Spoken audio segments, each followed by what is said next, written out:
There was a lot of news recently about this Chinese company, DeepSeek. And DeepSeek was like, oh, we can do, for a fraction of the cost, for, what would it cost you tens of billions of dollars? We can do it with $6 million. And everybody kind of freaked out. And you had the market selling off pretty significantly, NVIDIA selling off really significantly.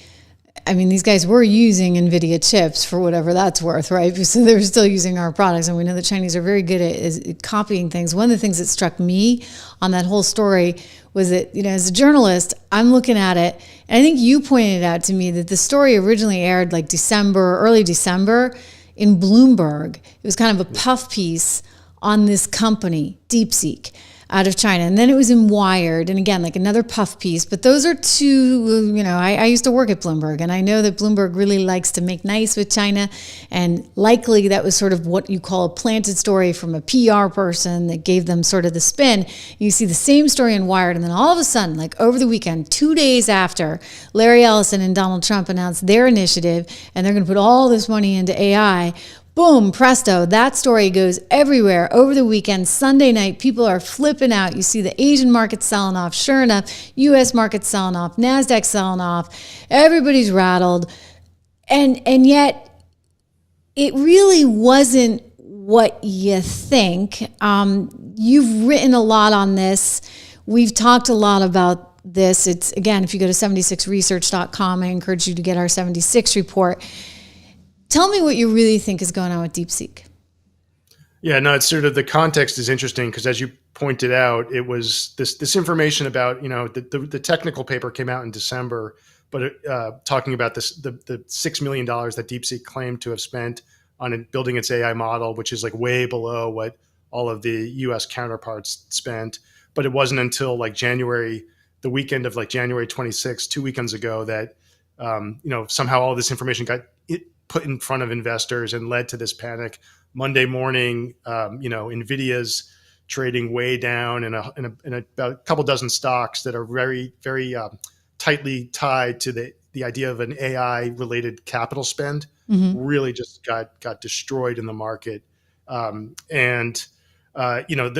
What happened was, I think investors, the market this was all kind of new information for the world, and they were processing it. It was sort of shoot first and, figure it out later. And now here we are kind of 2 weeks later. There's been a bit of an analysis and kind of digestion process of, okay, what does DeepSeek really mean for AI and technology and markets? And I think we've seen a pretty substantial recovery in a lot of those names, not all of them. They're not quite, they were really kind of peaking, like, cause it was like coming right off of that Stargate announcement by Trump. So NVIDIA had reached its all-time high. It's like people were kind of looking for a reason to sell, I think. There was a little bit of that going on, and then all of a sudden this thing materializes. And they really sold it, though. I mean, the Chinese really sold it. Maybe, yeah. I mean, I think the Chinese, like, this was a PR op. Like, look, when everybody's saying the exact same thing, you have to, like, my antenna goes up. Because they're all like on the U.S. can't do it, the U.S. can't do it, and they want to make Donald Trump look bad and Larry Ellison look bad, and it was just sort of perfect timing for them.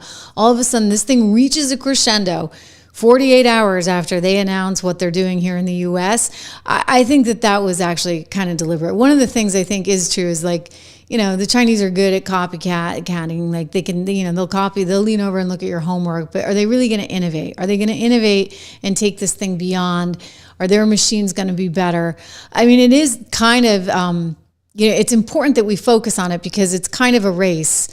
Some people are so worried about this and they think it's going to be incredibly damaging to society. I don't necessarily disagree with that. Like, I actually do worry about AI and, everybody being replaced one day. At some point they'll just say, well, what would Trish have said? Or what would Rob have said? And then they can create little, videos of us without even needing us, right? I mean, we're all at risk for that. But simultaneously, Rob, I worry about what happens if China gets there first. And I want to play a soundbite. The Palantir Chief Technology Officer talked about exactly that this is kind of like an arms race, if you would, for AI.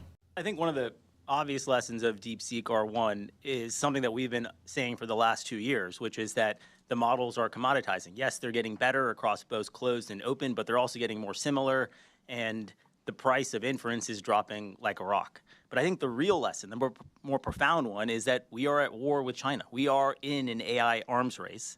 And I got into a disagreement with Sam Altman about this at the Senate AI Summit over a year ago, where I was arguing that we are in an AI arms race, and there's an opposing view that we can all get along and we can cooperate on these things. And I'm sure the other side feels quite different, realizing that their IP has been stolen in this process here.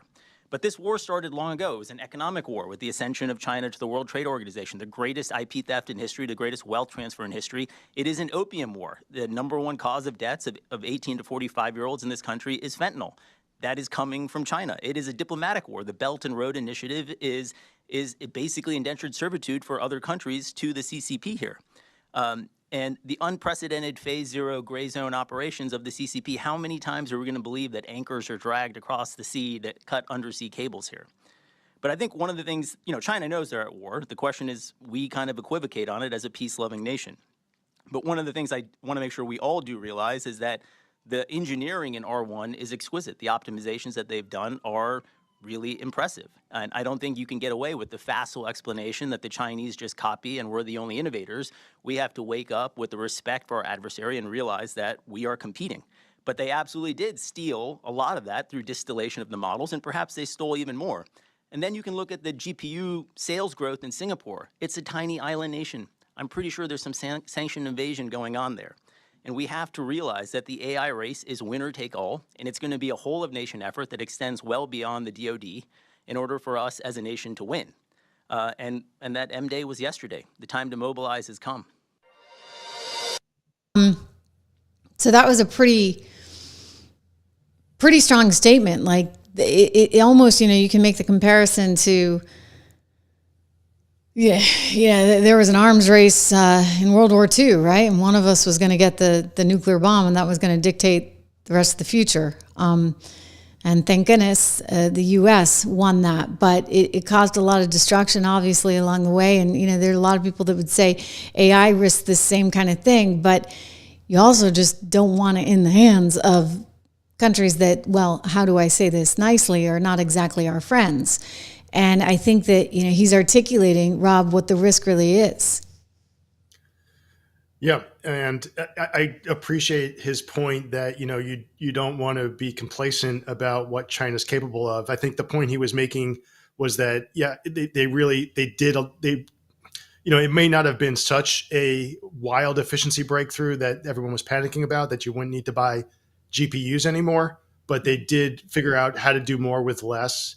But at the same time, he's noting that they did engage in what they call distillation, which was basically going into the Chat GPT model and asking it a million questions and learning from it. So they kind of took a shortcut and cheated, if you will.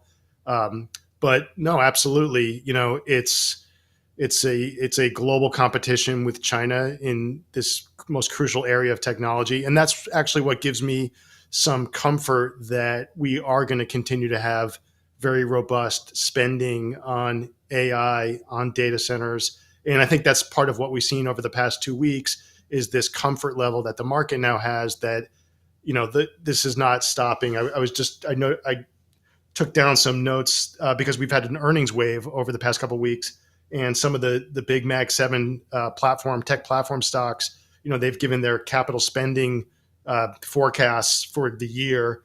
Google, Alphabet spending $75 billion, Meta at 65, and these are up. They're like lifting these numbers. Meta $65 billion, Microsoft $80 billion, Amazon $105 billion. So those four companies, $325 billion. Stargate has a $500 billion budget.